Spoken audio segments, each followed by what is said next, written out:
Hello and welcome. My name is Ryan, and today we're going to go over some of the 3ds Max cloth physics that's available here in 3ds Max. So, just to go off the basics, I haven't done anything to the scene we have here. This is just as basic as it gets when you open it. And I'm just going to go over a few of the steps that I like to do just before I do actually even start modeling or doing any kind of design work. So you're going to go up into customize, and we're going to go down to preferences, and I just like to make sure that the level undos is 500, not the default 20, just in case you need to go back 21 mistakes and you're not able to. So yeah, 500 is a little overkill, but why not? And then we're going to go back into customize unit setup, and then we're going to go into system unit setup. For cloth physics, I like to be working in centimeters there. So you're going to want to make sure you're in centimeters and it's unit 1, and that your metric has been set up to centimeters as well. We're going to go ahead and OK there. So yeah, I like to use centimeters because when you use physics in 3ds Max, they use real-time physics. So it would react to the actual size of the cloth in here the same way it would in real life. So if it's a 200 centimeter long cloth, that's what it's going to react like. So obviously in real life a 2 meter cloth like length would work and react to the environment or to wind or to gravity a lot different than a 20-meter cloth for instance would. So that's all set up, but that's good. We're going to go ahead now and go into the top view, just quick pressing T on the keyboard and create our box. Build that out. Go back into perspective. I go back in perspective a lot. I don't like orthographic view. I don't know why, I just never have, so I'm going to be hitting P a lot to jump back into there. We're going to want to do edge faces. For me, I just like to be able to see that. Makes it a lot easier for some later on work. And then we're going to grab a remove selection tool and just right click here, to bring those to our center of origin. I just like to keep our files and our structures nice and clean and formatted properly. Kind of round this off just to something a bit more logical for a table there. So this is almost a meter, and a half, and and a meter high. Perfect. Just gonna spread it out a bit. So here we go. We have our table there. So yeah, this is gonna act as our table. If you can think, if you can kind of think that through. Now we're gonna make a plane that is a bit bigger, and this is gonna act as our tablecloth, if you will. And again, I'm just going to bring that to the origin. And like any tablecloth, it does need to be above the table. So there we go.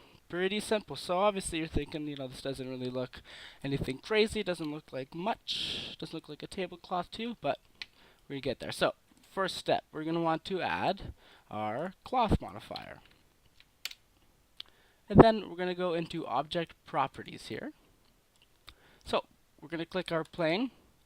And we have three main different choices in this section. So you have inactive, meaning it's just inactive, it doesn't do anything. You have cloth, which means it's a cloth object, which we are going to pick. And then you have collision object, which then means any cloth objects can react in real time and real physics to it. So obviously our cloth is going to be cloth. We're going to click presets, and I find silk works really well for a tablecloth, so we're going to pick that one. There are a bunch of different objects or options here.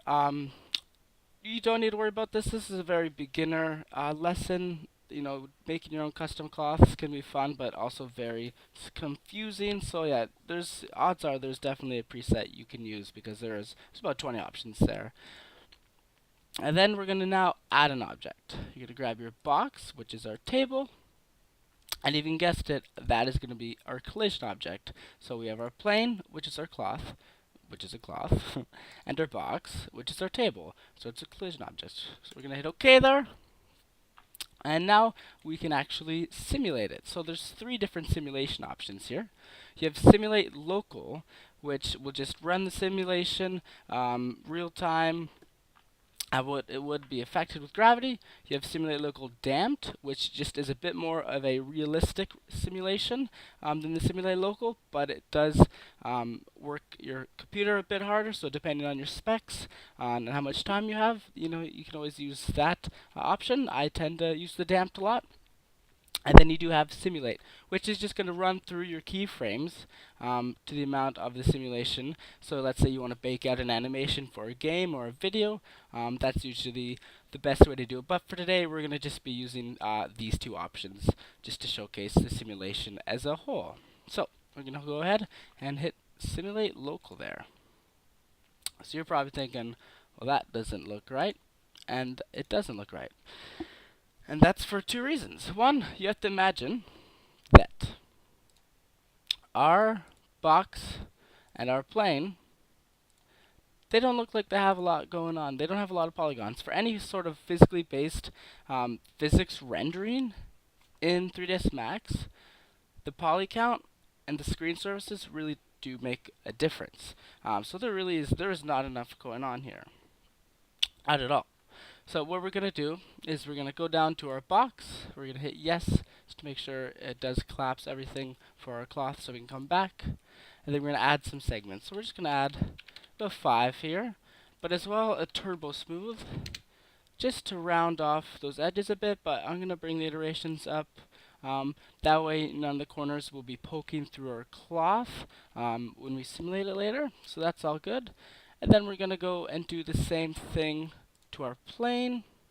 I'm going to bring the segments up a bit more though. This one does need to be fairly detailed. Add another turbo smooth. And then again, I'm going to bring those iterations up. So it's looking like a lot. So we did just go about from 16 to probably a few thousand tries. We'll bring up the statistics menu. I do enjoy having that in my work scene. So that's going to be hotkey Alt B. And then you're going to go over to statistics. And we're going to get total plus selection, show in active viewport, apply, and okay. So on our cloth alone, yeah, we have about 7,200 polys. So obviously, this can get very poly heavy, but the whole point of the rendering, physically based rendering, is that it does look good, but it does eat up your your computer a bit. So we're going to go back into cloth now, and let's see how this looks. So I like to use the damped once we get higher. And the beauty is you can actually scroll around the viewport as it simulates, zoom in, zoom out, which is very nice. So we're just going to watch it kind of render out a bit. It does take a little while depending on your computer specs.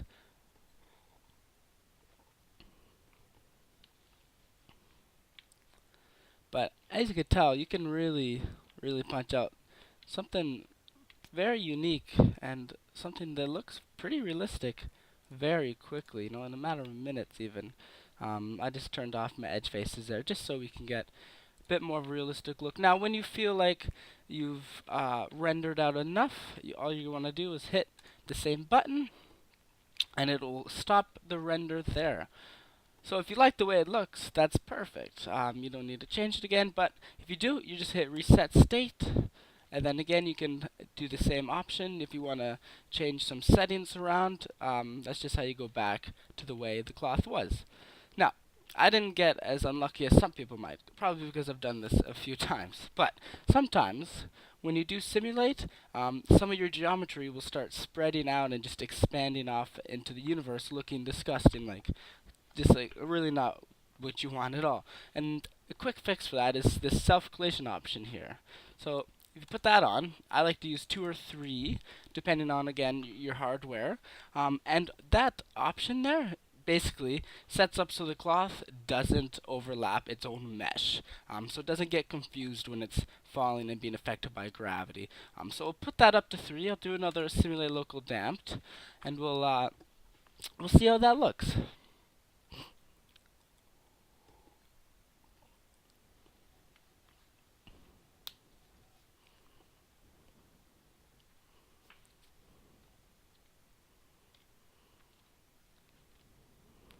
And there's even some cooler options you could do later. Let's say you're making a flagpole, which we could do in another video. You can even add cloth forces, so you can add wind, which will actually affect the flag realistically. So then you could render that out, and let's say you could put it into a game as the background flag or something. But it does affect that. So there's a lot of different options. Like I said, today's just a very brief overview of the possibilities and a very simple example, but it definitely is worth getting your feet wet with this option, because it is very fun just to kind of see that happen there in real time. So that looks awesome, but you kind of do get some sharp edges. Some tablecloths might look like that. Mine don't. So we're gonna add another modifier there called shell. So you put shell on there, and what it does is it basically adds some thickness to this plane, right? Because the plane is infinitely small. It is infinitely thin. There is no width to it. So adding this shell modifier to it adds some width, and I find you can make it bigger, make it smaller. I like, around the 0.40 range. Put that in there. And then we're going to add another turbo smooth. We're going to add one more iteration. And then that just adds a bit nicer of a little rounding to it. Makes it look a bit more realistic. Kind of like a cloth you would actually have in real life. So, at the basics, that is 3ds Max's cloth modifier, and one of the very simple ways you could utilize it to create a realistic tablecloth simulation. So, I hope you enjoyed today's video, and I look forward to doing some more. Have a good day.